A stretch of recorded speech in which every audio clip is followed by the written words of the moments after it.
কৰি আমাৰ ইয়াত বিশিষ্ট ব্যক্তিসকল, আমাৰ মোৰ মুখত থকা আই মাতৃসকল, প্ৰথমতে মই ইয়াৰ উদ্যোক্তা চৌমত মই উদ্যোক্তাক ধন্যবাদ জ্ঞাপন কৰিছিলোঁ। আজি মই প্ৰত্যেকজন চামগুৰিবাসী ৰাইজক মই ধন্যবাদ জ্ঞাপন কৰিছোঁ। ৰাইজ, যোৱা বিগত এক মাহত বিজেপি আৰু তেওঁৰ চৰকাৰৰ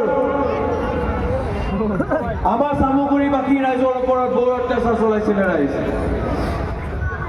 আমি কেতিয়াও নুশুনা নেদেখা বস্তু এবাৰ হৈছে এই উপ নিৰ্বাচনত, হয়নে? মোৰ কাৰণে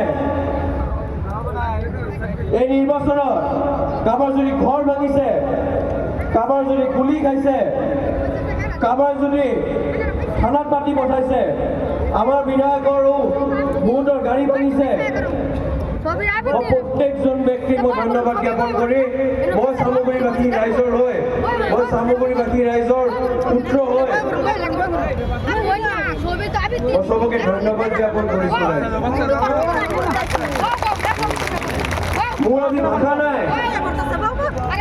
যোৱা বিগত 4 মাহে মই চামগুৰি সমষ্টিৰ বিভিন্ন জেগাত গৈ আছিলোঁ। ৰাইজ, এইটো আমাৰ বানপানী সময়তে হওক বা বিভিন্ন দুখে দুখে হওক, মই আমাৰ এটা ৰকিবুল চৌদাগৰৰ নেতৃত্বত যেতিয়া আমাৰ কৰোণা হৈছিল, মই বিভিন্ন আমাৰ জিপি ঘূৰি আছিলোঁ। ৰাইজ, তাৰ পাছত মই এটা বুজি পালোঁ যে আপোনালোকে আমাক কিমান ভাল পায়, কিমান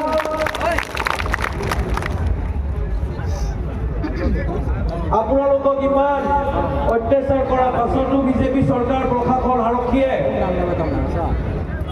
আপোনালোক যে আমাৰ লগত আছে, মই পুনৰবাৰ ধন্যবাদ জ্ঞাপন কৰিছোঁ।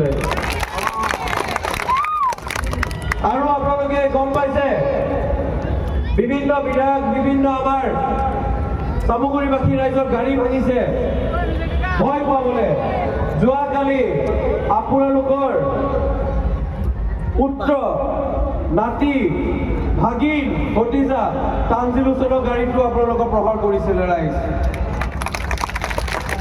মই আপোনালোকক কৈছোঁ, আমাক যিমান প্ৰহাৰ কৰিছে কৰক, আৰু 2 দিন আছে, 2 দিনৰ পাছত এই প্ৰহাৰ কৰা ব্যক্তিসকল নিজৰ নিজৰ ঘৰলৈ উভতি যাব। ৰাইজ,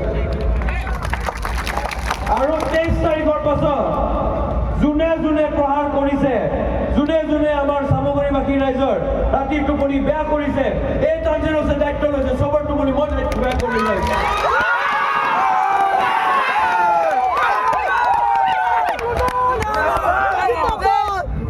পুনৰবাৰ মই ধন্যবাদ জ্ঞাপন কৰি এই আমাৰ নিৰ্বাচনী সভাৰ পৰা, অন্তিমটো নিৰ্বাচনী সভাৰ পৰা মই ধন্যবাদ জ্ঞাপন কৰি আপোনালোকে 13 তাৰিখে গৈ ৰাতিপুৱা উঠি 1 নম্বৰ বুটামটো টিপি আপোনালোকৰ নাতি, আপোনালোকৰ পুত্ৰ, আপোনালোকৰ ভাগিন তানজিল হুছেইনক জয়যুক্ত কৰি চামগুৰিবাসী ৰাইজে চামগুৰিক জিকাব, হয়নে? হয়নে? ধন্যবাদ।